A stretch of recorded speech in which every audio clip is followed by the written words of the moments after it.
Hello guys, welcome to my channel hello हो। आज के वीडियो में हमारी वो सारी शिकायतें ख़त्म होने वाली है जब हम शिकायत करते हैं कि हमारे गार्डन में फ्लावर्स नहीं खिलते समर के टाइम पे। अब आप कहोगे आप फ्लावर्स की बात कर रहे हो और यहाँ तो एक भी फ्लावर्स नहीं खिला है। रुको ज़रा, आप एकदम सही कह रहे हैं फ्रेंड्स। ये है गुलाब के प्लांट जिसको आप देख रहे हैं, इसकी कंडीशन कैसी है। यहाँ एक छोटी सी कली खिल रही है, लेकिन इस कली से एक कली से कितने फ्लावर्स बनेंगे। तो फ्रेंड्स, इस टाइम रोज़ का डोरमेंट पीरियड है और इस टाइम ये फ्लावरिंग नहीं करेंगे। तो ऐसे टाइम पर हमारे गार्डन में कुछ तो ऐसे प्लांट होने चाहिए जिससे हम बहुत ढेर सारी फ्लावरिंग ले पाएँ। तो आज के वीडियो में हम बात करेंगे उस एक प्लांट के बारे में जो गुलाब की तरह ही बहुत ही खूबसूरत फूल देता है और कई रंगों में मिलता है। जी हाँ फ्रेंड्स, मैं बात कर रही हूँ एडेनियम के बारे में। एडेनियम एक डेजर्ट रोज़ के नाम से जाना जाता है, यानी मरुस्थलीय गुलाब, जिसके फूल कुछ इस तरह के आते हैं। ये है सिंगल पेटल वाला देसी प्लांट। देसी प्लांट में मेरे पास कई सारे प्लांट है। इस एक मदर प्लांट से मैंने कई सारे प्लांट्स तैयार किए कटिंग के द्वारा। देखिए, ये प्लांट कटिंग से तैयार है। कोई कह नहीं सकता कि ये कटिंग से तैयार प्लांट है। ये भी कटिंग से तैयार प्लांट है जो कि मैच्योर हो गए हैं ये दोनों प्लांट। और इसी श्रृंखला में और कई सारे प्लांट मैंने छोटे छोटे से कटिंग्स तैयार किए हुए हैं।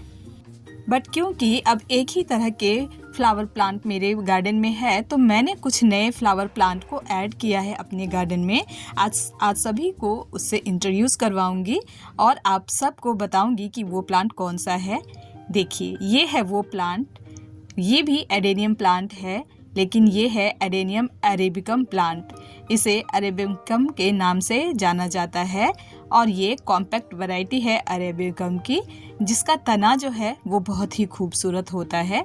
यहाँ पर आप देखिए कि इसके तने की कितनी खास बात है और देखिए कितना सुंदर लग रहा है प्लांट। यहाँ पर आप देखेंगे, देखिए ये दूसरा प्लांट है और देखिए इसका जो कोडेक्स है वो कितना प्यारा है। ये प्लांट हाइट में छोटे होते हैं, बहुत ढेर सारे मल्टीपल ब्रांचेस होते हैं। अपने आप ही ये इस तरह से ब्रांच तैयार हुए हैं और इनकी जड़ें बहुत ज़्यादा स्ट्रॉन्ग होती हैं। तो ये इस तरह से कॉम्पैक्ट वैरायटी अरेबिकम एडेनियम है। तो ये परचेज किए हैं मैंने और चारों प्लांट बहुत ही खूबसूरत हैं। जो मेरे हाथ में इस वक्त है ये है अरेबिकम की ब्लैक वैरायटी। देखिए, इसमें फ़र्क आपको दिख ही रहा होगा। ये तीनों प्लांट वाइट है और ये वाला ब्लैक है, ब्लैक कोडेक्स के साथ है। इसे अरेबिकम ब्लैक वैरायटी बोलते हैं। तो इस तरह से 4 प्लांट मैंने परचेज किए हैं, चारों आपके सामने हैं। इसके साथ ही जहाँ से मैंने ये परचेज किया है, उन्होंने ये एक गिफ्ट के रूप में प्लांट दिया है मुझे। और प्लांट आप देख रहे हैं, कंडीशन तो बहुत अच्छी नहीं है, बट गिफ्ट तो गिफ्ट होता है। और ये एक प्लांट मुझे गिफ्ट में मिला है। थोड़ा सा ये दब रहा है इसका कोडेक्स, बट कोई बात नहीं। इसको लगाने के बाद जब इसे पानी वगैरह और सही केयर मिलेगा तो शायद ये प्लांट भी अच्छा हो जाए। तो ये एक मेरा इन सब के साथ गिफ्ट भी आया है। अब प्लांट तो हमने मंगवा लिया है, बट प्लांट को अब लगाने के लिए हमें पॉट की ज़रूरत है।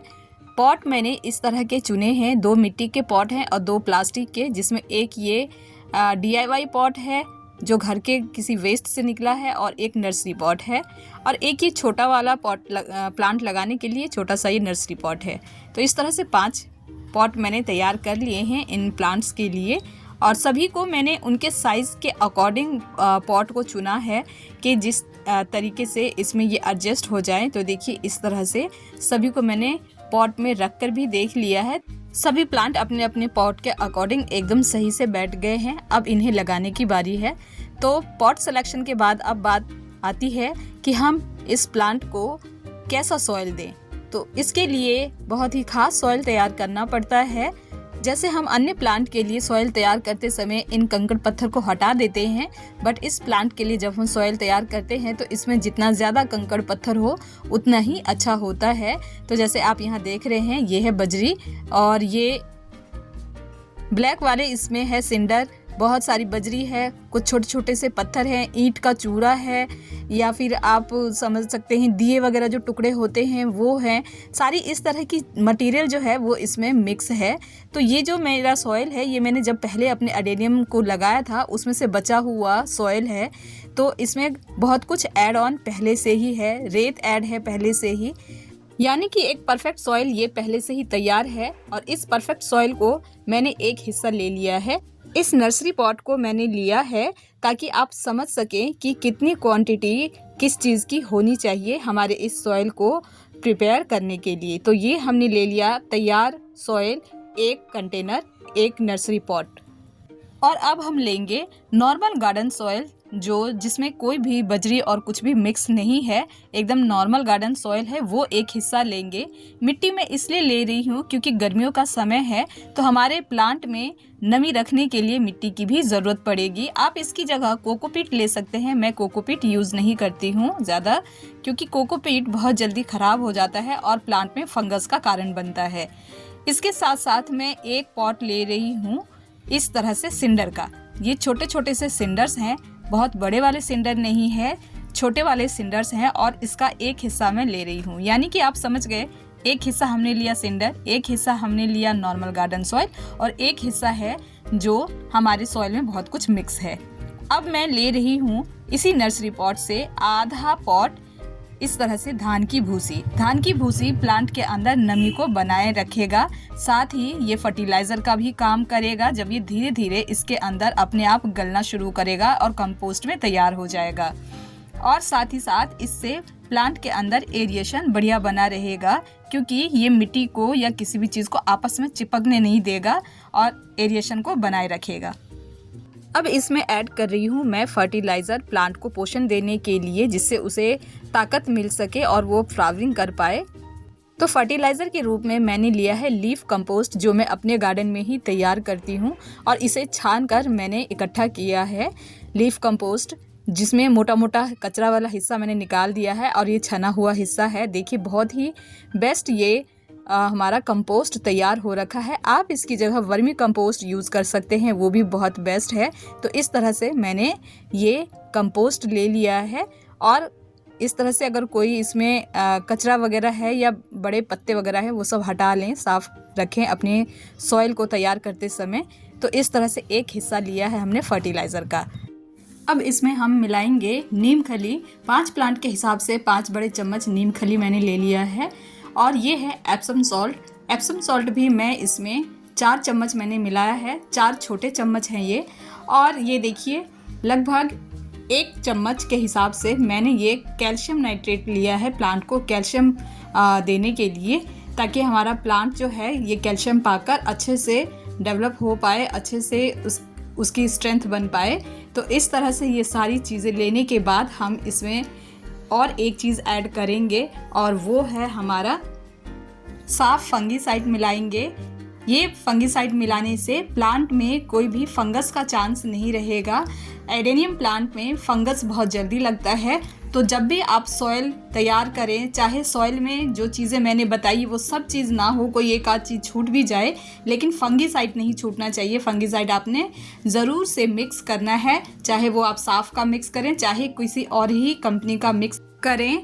देखिए बहुत ही वेल ड्रेन सॉइल तैयार हुई है एकदम। अगर आप इस तरह से मुट्ठी बांधते हैं और आपकी मिट्टी जो बंधती नहीं है, नीचे बिखर कर गिरती है, तो ये निशानी है कि आपने एडेनियम प्लांट के लिए बहुत ही बेस्ट क्वालिटी का सॉइल तैयार किया। चलिए अब बात करते हैं कैसे लगाना है प्लांट को। तो देखिए पॉट में इस तरह से होल्स होते हैं, उस पर आपने कोई भी पेबल, कोई भी ईंट पत्थर का टुकड़ा रख देना है। ये हमारा मिट्टी का पॉट है और ये है हमारा नर्सरी वाला छोटा पॉट। इसमें बहुत ढेर सारे होल्स होते हैं, तो इस पर आपने एक नहीं, इस पर कई सारे पेबल्स आपने रख देने हैं, कई सारे टुकड़े रख देने हैं, जिससे इसके कुछ होल्स बंद हो जाए और कुछ एक आध आप खुले भी रखें। इस तरह का आपने इसको होल को बंद करना है। पॉट के होल्स को बंद करने के बाद अब हम इसमें सॉइल को फिल करेंगे। तो सॉइल को फिल करने के लिए हमें हाफ़ सॉइल अभी पहले भर लेना है और हाफ़ सॉइल भरने के बाद पहले हम इसमें प्लांट को रख कर देखेंगे। सॉइल प्रिपेयर करने से पहले हमने प्लांट को फंगीसाइड वाले पानी में रखा था। पानी में फंगीसाइड मिक्स करके और उसी पानी के अंदर हमने सभी प्लांट को एक साथ रख दिया था, जिससे कि अगर प्लांट में कोई भी फंगस हो तो वो ख़त्म हो जाए। और साथ ही ये पानी हमने इसके ऊपर से भी डाला था ताकि ऊपर की तरफ से भी फंगस का कोई चांस न रहे। और करीब 3 घंटे के बाद हमने इस प्लांट को बाहर निकाल लिया है और बाहर निकालने के बाद अब इसे लगाने की बारी है। तो जो हमने सॉइल रखा था उसी सॉइल पे हम इस तरह से प्लांट को रखकर और फिर चारों साइड से जो हमने सॉइल बनाया है उसे फिल कर देंगे और इस तरह से हम प्लांट को रीपॉट कर लेंगे, प्लांट को अपने पॉट में लगा देंगे। सेम मेथड से हम सभी प्लांट को उसके पॉट में लगा देंगे और बचे हुए फंगीसाइड वाले पानी से हम इस प्लांट को सींचेंगे। तो वही फंगीसाइड वाला पानी हमें प्लांट के ऊपर से डालते हुए इसकी मिट्टी में पूरी तरह से डालना है। इतना डालना है कि पानी पूरे मिट्टी को कवर कर ले, पूरी मिट्टी नीचे तक गीली हो जानी चाहिए, बस बाहर नहीं ज़्यादा पानी वेस्ट होना चाहिए।